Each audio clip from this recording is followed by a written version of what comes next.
Julia Rose, welcome to the Visionary Life podcast. I'm so excited to have you here. It's funny because you and I go way back to really high school days. And we haven't necessarily kept in touch since, but we were just chatting before I hit record how I've been following your work online and commenting on some of your stuff on LinkedIn. You've been following my work a little bit. So I feel like we've had this tie between us, but it wasn't until we actually booked this recording that I'm like, oh my gosh, we probably haven't spoken in 10 plus years. So welcome back. And I'm so excited to chat with you. Thanks for being here. Thanks for having me. I was actually thinking this morning about prom and how that's probably the last time I've seen you. And that's too funny. But yeah, you hosted the party at your house, didn't you? I hosted the pre-party. Yeah. And I'm just getting all these visions back in my head of everyone and our groups of friends, and wow. High school was a wild time. It was. And oh, how times have changed, eh? Thank goodness. Thank goodness. I did not peak in high school and I'm so glad. I didn't either. But then I think it's funny because I kind of giggle sometimes. The people who peaked, I'm like, I think they hit their valley in their 20s and 30s. Yes. Thank God for that. I'm bye. I'm on my way up. So good. Okay. So first off, I want to start with the fact that you recently had a big move. So you used to live in Toronto. Where are you living now? And what made you move across the country? Yes, I live in Edmonton, Alberta. One of those places that you probably would never aspire to move, being from Southern Ontario.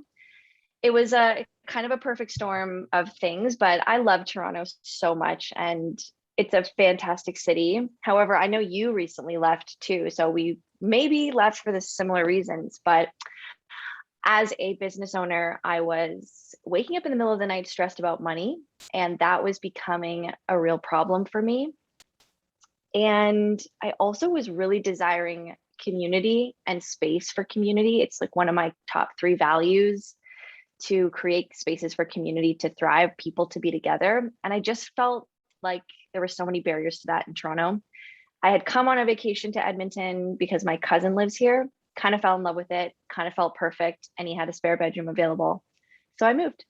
Wow, that's so cool. And I love that you didn't feel like, oh, I'm just tied to Toronto forever. I just have to stay here. It's really thinking about, what do I value and where can I go to that will honor those values? And I love that you were open to trying a new city. So congratulations on the move. Are you liking it so far? It has been so hard. Yes. Because I moved 6 months before the pandemic happened. Okay. Which is a really bad time to go to a new city. So there has been some really profound downs for sure. And I think only now, 2 years later, it's 2 years that I've been here, that I finally feel I have a sense of peace, that this is my home. I have friends that are mine, and I have a routine that's mine. I'm teaching dance. I know we're going to talk about that a little later. Yeah. But damn, a pandemic and a new city, they do not go hand in hand. I can totally sympathize with those challenges because I moved to a small town during the pandemic. So definitely relatable, but it's one day at a time. And the longer you're there, the more at home you feel. So cool. Well, let's get into your business. I'd love to know if you could take us back to the moment you actually took the leap and started your own business. Were you super clear, I'm going to be an entrepreneur today, let's do this? Or was it a journey that kind of unfolded over time? Take us back to that chapter. Oh, baby. Let's go back. It's February 2018. February 2018. I'm 5 weeks into a new job at a tech company in Toronto, King and Spadina. And this company was a horrible place to work. But I'm 5 weeks into a job, and I'm a very committed and loyal person. So I had decided I would stay 6 months and then I would quit. And I didn't get that chance because on a random Friday, I got fired with no notice and no reason. So I've been there. That's what happened to me. It was February 3rd. It was winter. It was dark. It was a Friday night. You're not supposed to fire someone on a Friday. It's just not a good vibe because they don't have a business day following. I didn't know this because I've never been fired. even as I'm telling this story, I get so worked up because the memory of it was so, like, just the experience of being fired was so traumatic. Yeah. Um, yeah, so I left that office and felt so angry and so hurt because I don't know if you can relate to this, but I feel like I've, quote, done everything right in life and didn't deserve to be fired in that way. I work hard, I'm educated, I show up, I really give my all to work. And then just to be told, get out, and I'm not going to say why, was so just, yeah, it was just awful. Yeah. It's So traumatic, that's what like you happened. said. Yeah, it was traumatic. And it was just, yeah, it was confusing. I felt like I was just being broken up with, and the person was like, bye. Mhm. So I was feeling disenfranchised with the work world, and I already felt like I was a terrible employee, like always upset about things, wanting to make changes really fast and not being able to. So it had been kind of brewing in me for a while, just this discontent with working for someone else. And I just went home and I said to my partner at the time, I'm not going to get another job. I'm not doing it. I don't have it in me. Fuck it. Yeah. So I didn't. And that's really like how the journey began. It wasn't a plan I had in place. So there's a lot of, I know there's a lot of questions in the early starting your business community, like build it on the side and grow it a little bit by little bit. And that's not my experience. I jumped both feet in, had no plan, no backup plan, no income coming in. I was living on EI for the first 9 months. And that worked for me, even though it was extremely emotional. That whole time was really tough. Hmm. Yeah. And I do think like there is no one right approach for everyone. Like it really is coming down to the fact of like, do I have it in me to go all in? And in your case, the catalyst was being let go, waking up the next day saying, okay, well, I'm either going to find another job, or in your case, you said, I don't want that. So I'm going to work my ass off to figure this out. And I think that kind of fire within you of like, I don't have any other resources, I have to make this work, could actually serve you really, really well. That's not my story, but I love seeing people who are like, I'm going to do this. And it's a different Mm-hmm. type of energy that you bring. So what did that Absolutely. look like when you woke up, the next Monday after being let go from that job on the Friday? Did you just say like, I'm going to write a business plan, or did you launch your services right away? Or did you message people? Like, how did you start to build this business? What were some of the first steps you took? I absolutely did none of those things. I don't have a business plan to this day. Um, yeah, I woke up.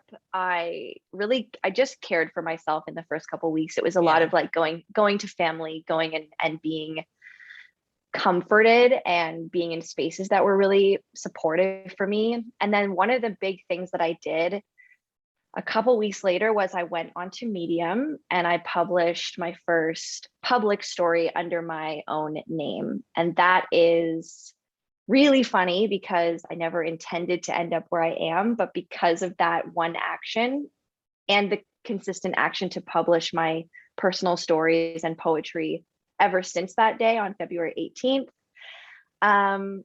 that is now my business. But at the time, it was just an expression outlet that I needed and wanted.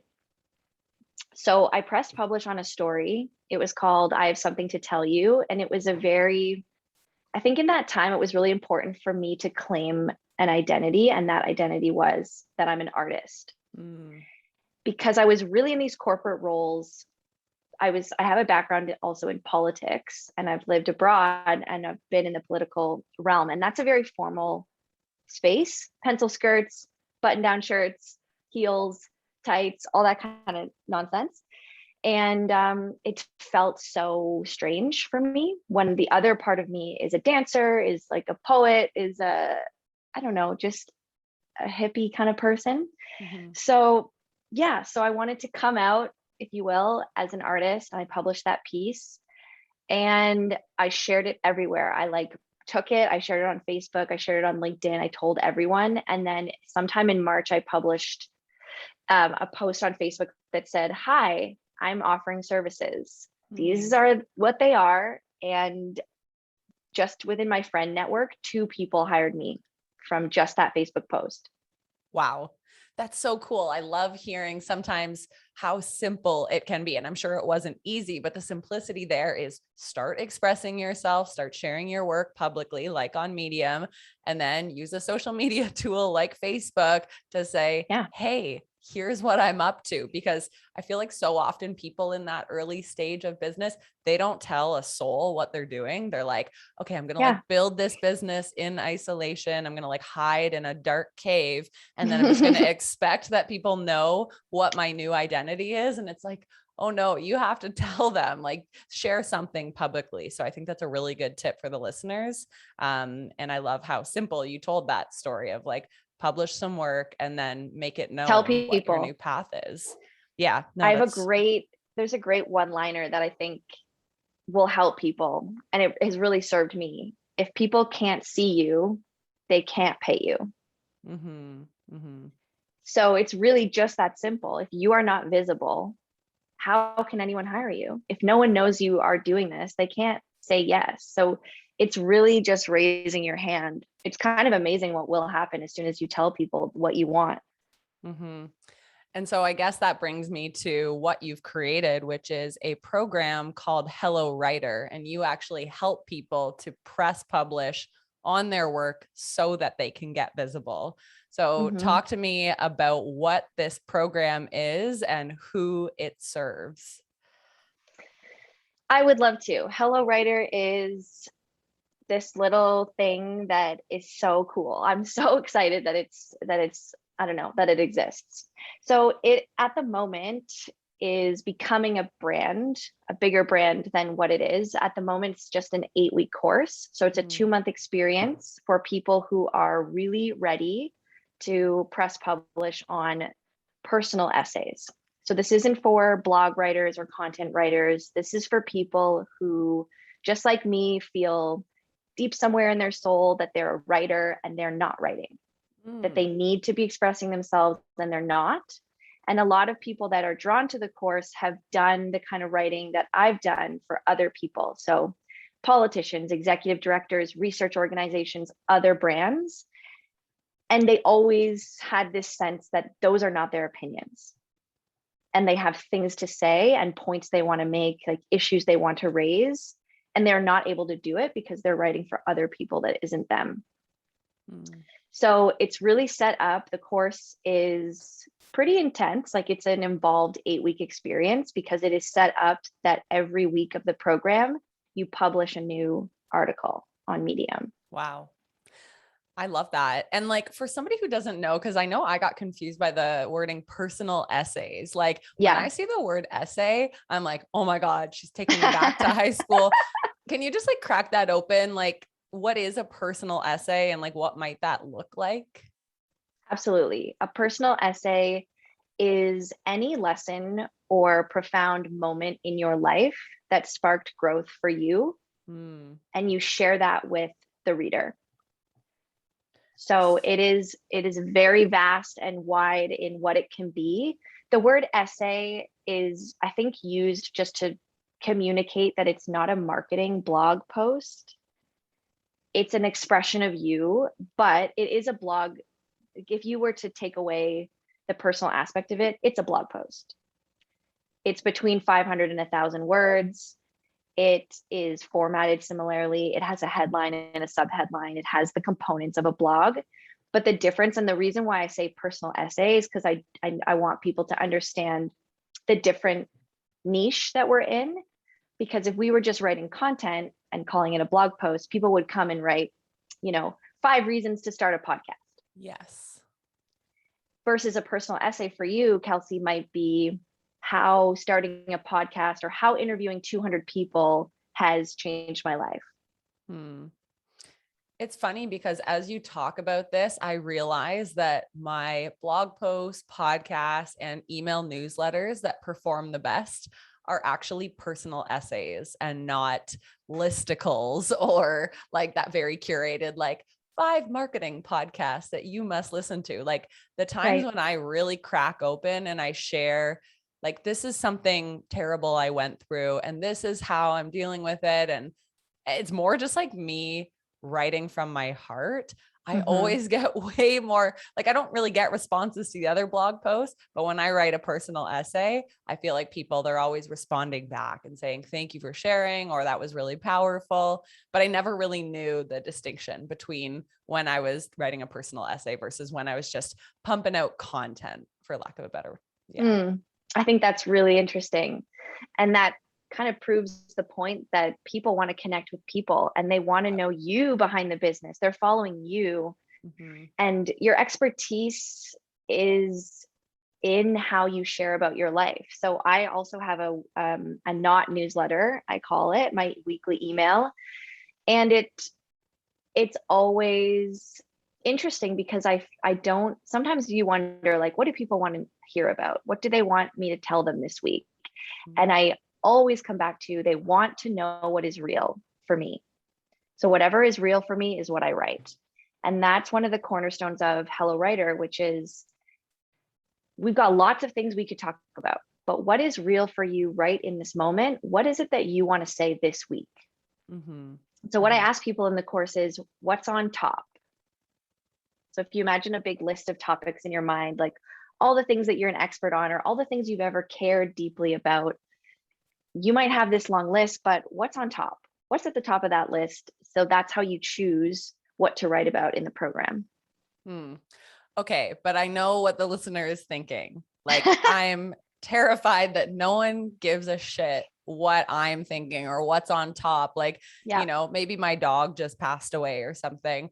Does my reader or my audience really need to know about that, even though it's very profound in my life? Like, what would you say to that person who just has that fear of sharing anything personal with their community? It's a very real fear. First of all, I just want to validate that it comes up for everyone. So I hope there's some solace in the fact that every writer that has ever written has been in that space of, there's almost two fears that are really contradictory. There's one, I'm worried no one's going to read this. And I'm also worried that everyone's going to read it and think it's terrible. They're so contradictory. It makes me laugh, but they're so very present for any new writer. Or for me, I can say with confidence, they are not present for me. And that's why I get to coach the way that I do, because I'm way through that. And I don't sit there anymore, but they're there. So what would I say? First of all, it's okay to be scared and to decide to do something anyways. I think that's a really important choice. I think the choosing to come into a program like Hello Writer is choosing to be scared and do it anyways. That's one of our sort of core, we have a manifesto that we sign at the beginning of the 8-week program. It's called the Hello Writer Manifesto, and we all sign it, and it has these sort of tenets that we're going to follow. And one of them is, we are all scared and we are still going to do this. I love that.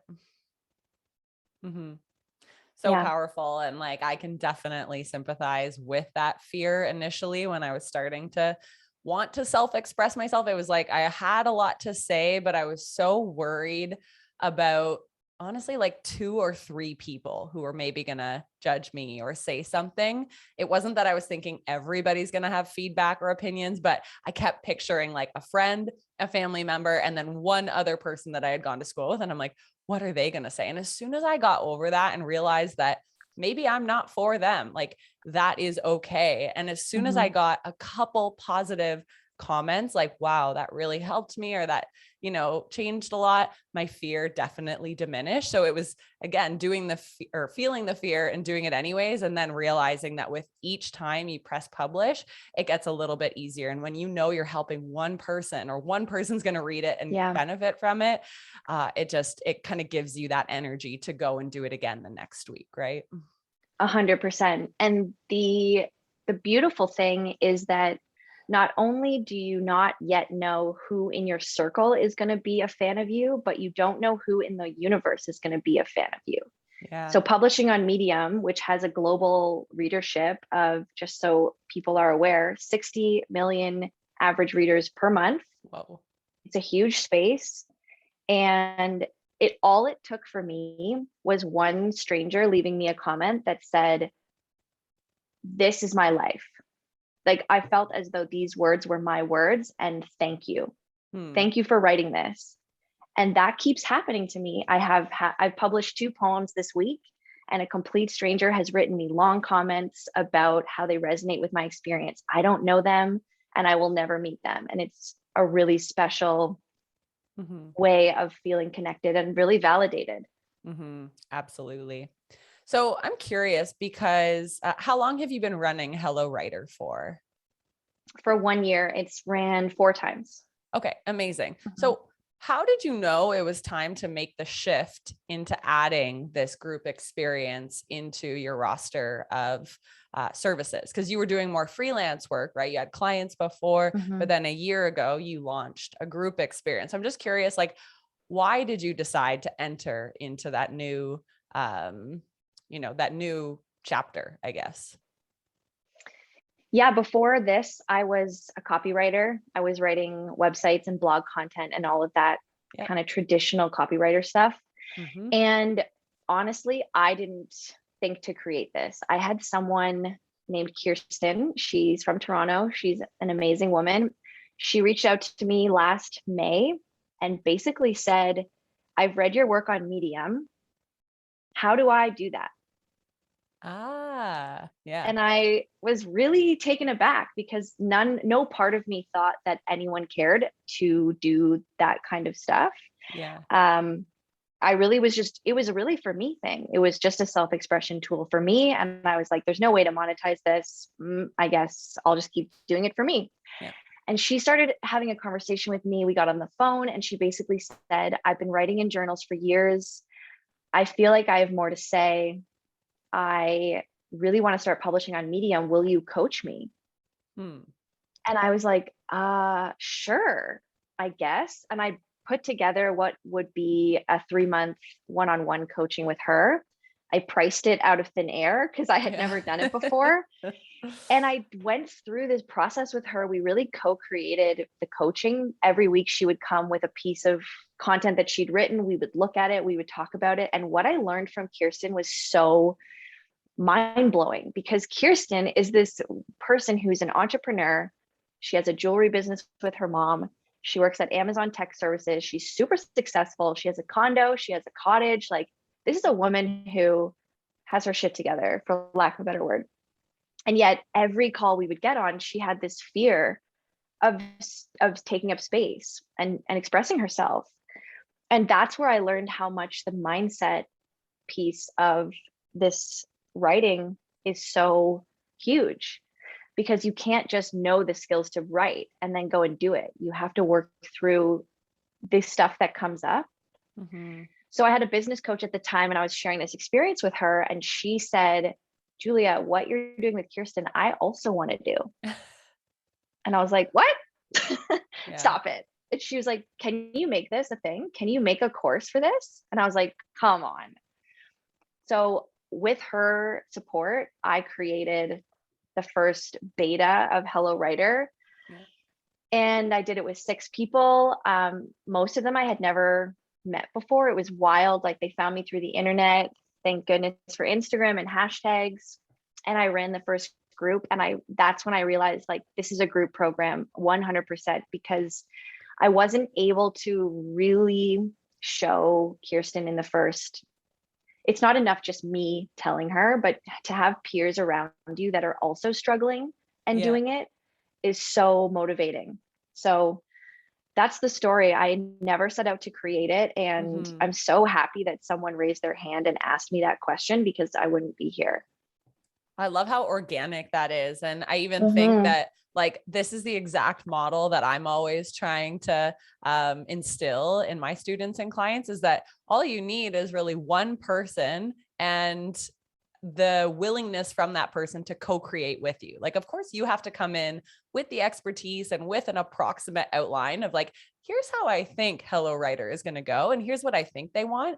But even just by working with Kirsten in this example, you probably evolved the course. You really saw her take your materials, and you probably had to tweak, like, what next week would look like based on how she implemented the success or the failure she had. And I love that idea of not building it and then they will come, but building it Mm-hmm. with them so that they're already there and they're with you. And like that co-creation, I think, is the exact word that I'm trying to get at, because we could sit in an office all day long and think we know what clients need, but I think why not just work with them and ask them and see them in practice and continue to tweak the course from there. So yeah, I love that story. And I think that's really valuable for anyone listening who is maybe working with like clients right now, but wants to launch a group program. So really good stuff there. Who is Hello Writer perfect for? Like, you said it's for people who want to write personal essays, people who want to start publishing their work, but like, what other outcomes could I expect if I join in your group experience? Mm-hmm. I think one of the things that connects me with a lot of the people in the course that have taken it thus far, which is we're at about, I don't know, 25 people that have gone through it. Mm-hmm. There's a sense of always having been a writer or felt like a writer, and somewhere along the way getting crushed. Your spirit getting crushed in university. Maybe you have a bad English teacher that tells you that you're a bad writer. This is like a very visceral experience for a lot of people. Yeah. But I grew up writing stories and creating characters, and then somewhere along the way that creativity was really squashed.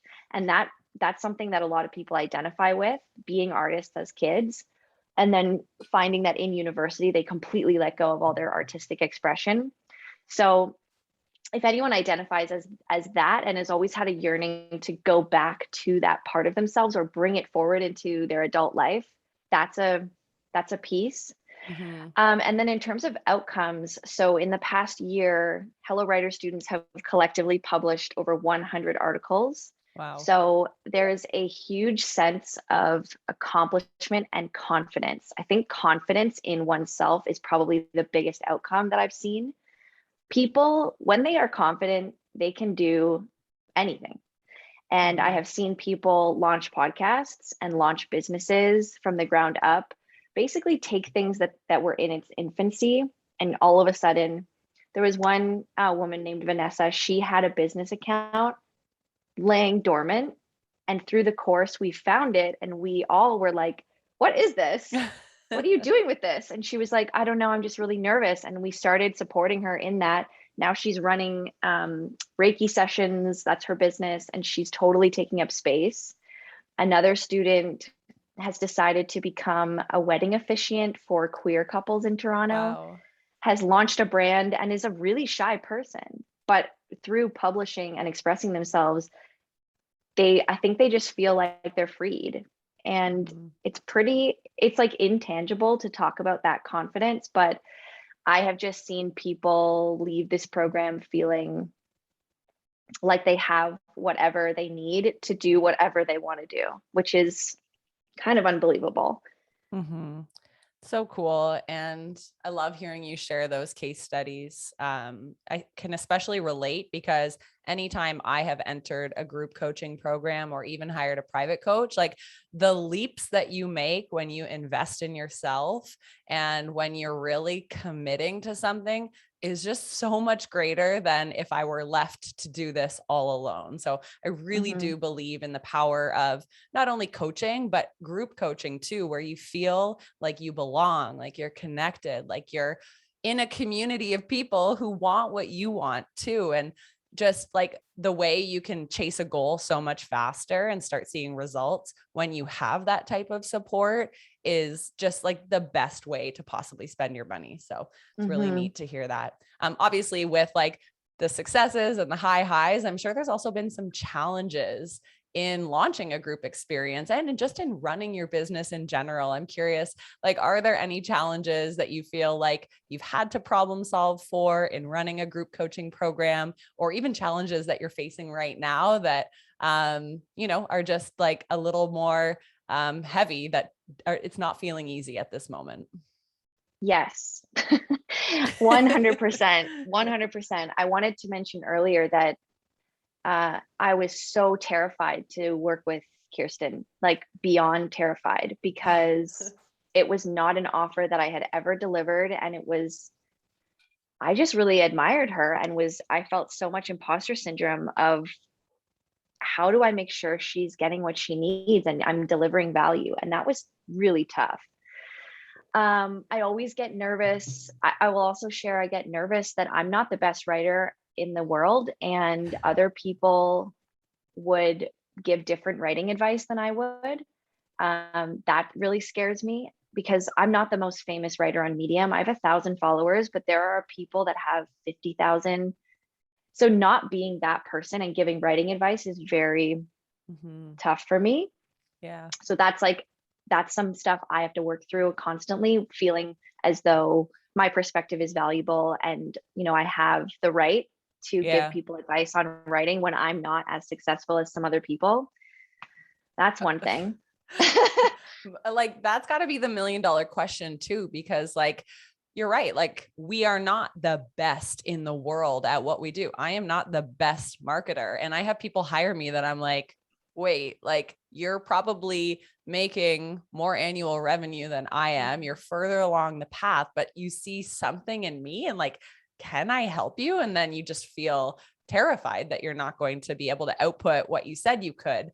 But I guess that's the problem we all have to solve for, is knowing that, we have enough. And as long as, I don't know, we're a little further down the path in our area of expertise than the person hiring us, then as long as we do our best and we do everything in our capability to make sure that they get the results that they came to us for, then that is enough. Right. And I heard a quote once that said, you're not an imposter if you're doing work in service of others. And so like, if you're showing up and serving, what's imposter about that? Right? Like, open up, give them everything you have, pour value into them. And, hopefully that's what they came to you for, and you're delivering results at the end of the day. But yeah, I think it's definitely a real fear of like, why would somebody hire me as their writing coach when there are clearly people who are more established? But perhaps you're much more relatable, right? Because you're a couple steps ahead, not a world famous best-selling author who has no relatability to the average person who's never pressed publish on an essay. Absolutely. Yeah. And then the other thing about launching something is that it's awful. I know. Awful. Yeah, let's have a whole podcast on that. Yeah, I mean, let's break that down. I can talk through how many times I want to quit my business during launching. Like, it's every day. Yeah. I wake up and hate it. And I want to be really real about that I like delivering my course. I do not like selling my course. It sucks. Because the moment you open enrollment quote, or you say like, you can buy this now, there were 3 or 4 days where nobody joined in a row right after I opened. And that's not a great feeling, because what happens in those 3 or 4 days is that you tell yourself a story that no one will buy and no one's going to join. Yeah. And then you start thinking, also, this is my only job. I don't have another job. This is it for me. This is going to work or it's not going to work. So there's a lot of pressure knowing that. And there's also a lot of things I want to do in life that involves future planning. And that's really tough when you don't know whether people are going to buy your program and come in. So the uncertainty of it is pretty stressful at times. And then once you get your first sale, you change your tune completely. You do a 180 and you're like, oh yeah, sweet. Everyone likes it. They're going to come. It's good. It's good. It's good. It's good. But for the first 4 days when no one buys, you're like, I'm quitting. I'm moving in with my parents. Like, we're done here.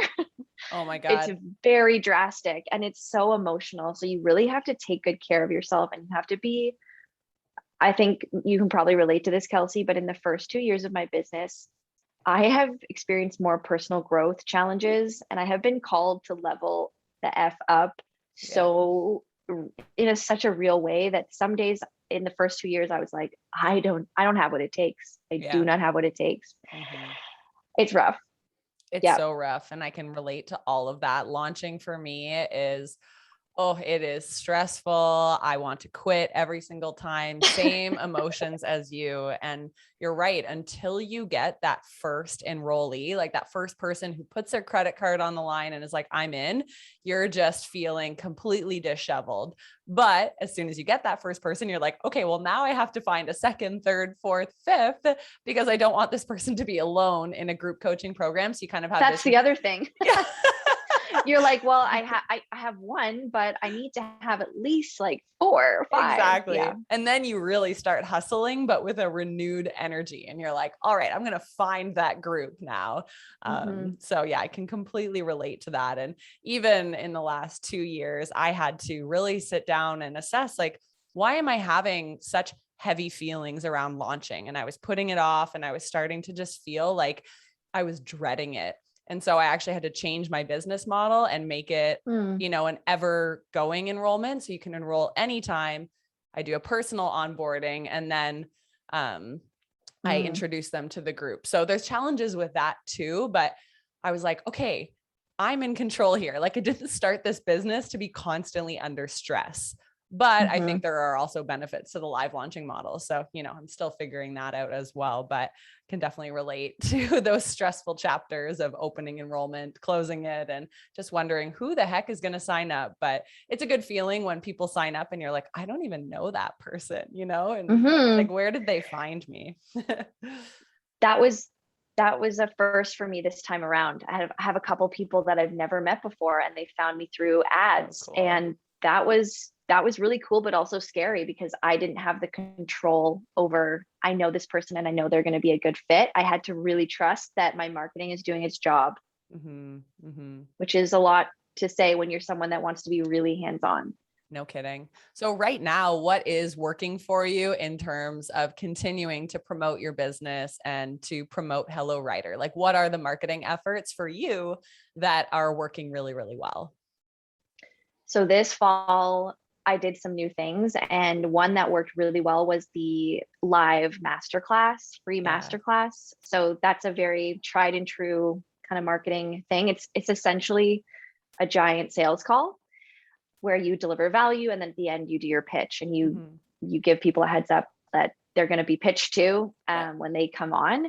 But doing that was really exciting because I had 150 people sign up for the free masterclass. I ran 2, so that was like combined 150 new people on my email list, which for me is massive growth. Yeah, and my list was 200 people. So I'm at 366 or 370 at this point. Amazing. And for me, just by showing up for 2 hours live, I got that amount of growth. So that is a big yes for me. And then the emails that followed that free training were mint.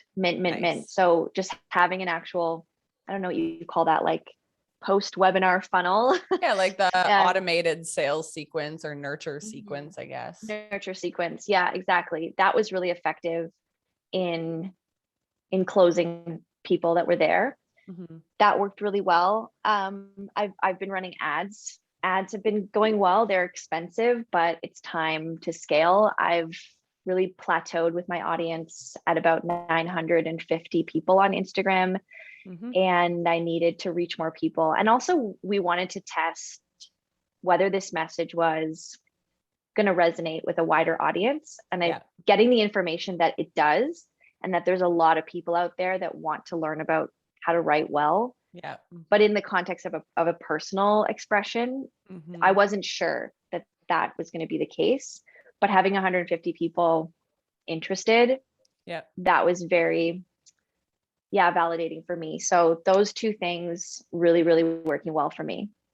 Yeah, I'm such a big fan of like the live masterclass model, especially if you can choose a topic that people really, really want to learn about, which it sounds like you probably did. Like, was your topic for the masterclass something catchy, like relevant? Yes, it was called 3 Easy Prompts for Endless Writing Ideas. Love that. It's an open loop, right? So it's like, well, I have to sign up in order to get the 3 easy prompts. You're saying, I have them. If you want them, put your email here. So I think that's really, really clever. And it's a problem I've identified that people get really stuck on the what topic should I write about? And I think it's such a fun question, because the answer is, well, what's important to you? So let's go there. But some people have trouble identifying what they care about. And I don't have that problem. So I'm able to give people these prompts that help them sort through their brain in a way. And there's a lot going on in their brain, but what's important to you? What are you thinking about a lot? What do you talk to friends about a lot? That will show you what matters to you and what to write about. That's so good.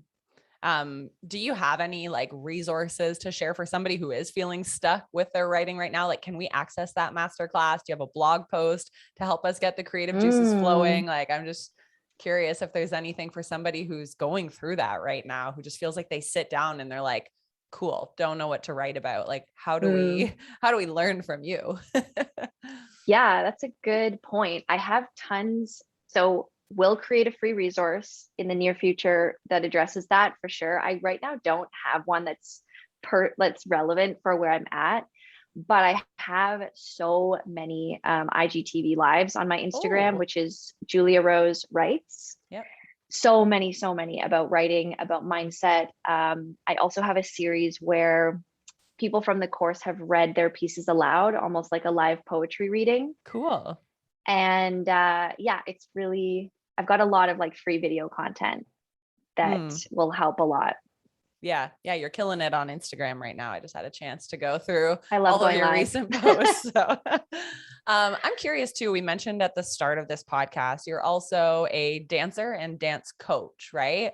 And I'm curious, does that fuel your writing career or your creativity, or is there any type of synergy between you expressing yourself in that way and then being able to pour into your business? Yes. I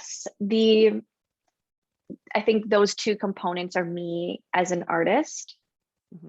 And what's really funny sometimes, Kelsey, is that I will remember in grade 2 or 3 when we did those little, what do you want to be when you grow up, writing prompts. And I would write artist and I would write teacher, depending on the year. Yeah. And isn't it funny how I am both things at the same time, because I teach dance. So I teach art and I teach writing, and it's the exact same thing, which is so wild. But dance allows me to be a side of myself that is silly and out loud and wears makeup, and is like, it's a place where I can really lean into a character. And what I have found is that part of me is welcome in my business. So I start my sessions with music. Music is really important to me. We have a theme song for our Friday session in the class because it's called Fired Up Friday. Nice. The whole session is to brainstorm your writing idea, get fired up. So yeah, it really has been interesting to see when people from my work find my personal Instagram account and they see that I'm a dancer, they all of a sudden are more interested in me. And they're like, why don't you bring this into our class? Like, we could do warm-ups and we could stretch. And so it does feed into one another, but mostly it's just about me as an artist. That space is really fulfilling for my creativity. Yeah. It's such a cool thought to think that like we can package up all the things we're excited about, gifted at, skilled at into one offering. Like you starting all your classes with music, or being able to express in Hello Writer, like those fun sides of you from your dance background. And I love that we don't necessarily need to hide who we are anymore. We can actually differentiate our businesses by tapping into our passions and the things that light us up, and actually just bringing that into our business and saying, this is who I am, and I'm going to express that and give you all permission to do the same. So it's kind of cool. And I always think too, like, the number one question you need to ask yourself when you start a business is, what inspires me? Because if you're not inspired when you sit down at your desk to work on your business, I don't think it's going to go very far. So, for me, it's biking. So it's like, sometimes I have to go for a bike ride in the middle of the day if I hit a wall, because if I am needed for my business, then I need to come in good shape. I need to take care of myself. I need to be in that inspired state in order to pour into my business. So I think there's just like you said, a lot of personal growth that needs to happen in order for the business growth to happen as well. Like they kind of go hand in hand. Because they're the same, Yeah. because we are the business. Yeah. So if we are unwell, the business is unwell. And that's a new kind of pressure to work through. But it's also really rewarding and fun because I know that I can make changes when I need to make changes. And that the only permission I need is right here. Yeah. Yeah. And I think you even mentioned at the start of this podcast, like you were never one that liked to like wait around when you were in your corporate job and like you wanted things done yesterday. And that is that entrepreneurial spirit. So I'm not surprised you landed where you did. Julia, this has been so much fun. I could talk to you all day, but I'm curious, where are the best places for people to find you, to learn about Hello Writer, or even to just engage in your work and really get to know you a bit better? The best places are Instagram. I'm pretty active there. A lot of the weeks I'm going live. So Julia Rose Writes is the Instagram, and the website is still my old website. So bear in mind that my brand is evolving and it's very new. So the website is juliarosecontent.com. And on there, you can find the information about Hello Writer and also the information about my free sessions right now. So every Monday from 3 to 4 EST, I'm running free Write Together sessions. Basically, get on Zoom with other writers. We kind of create community. We hold each other accountable to what we're working on. Then we go no talking and just music with no lyrics, and we write together for 60 minutes. So that is a cool way to kind of dip your toe into me and into the Hello Writer community, and get your writing done. Because one of the biggest challenges facing writers is loneliness and just lack of making space in their life. So there's this sense of, well, I would write a book, but I don't have time. I would do this, but I don't have time. So Write Together gives you the time with other writers to actually get it done. So fun. Yeah. I will link that all in the show notes. I just signed up to be on the email list for the Write Together. So I'm hoping to attend one of the Monday sessions because I think I need that support and accountability, and excited to join you. So thank you so much for being on the show, sharing your story, and we wish you all of the best. Thanks, Julia. Thank you.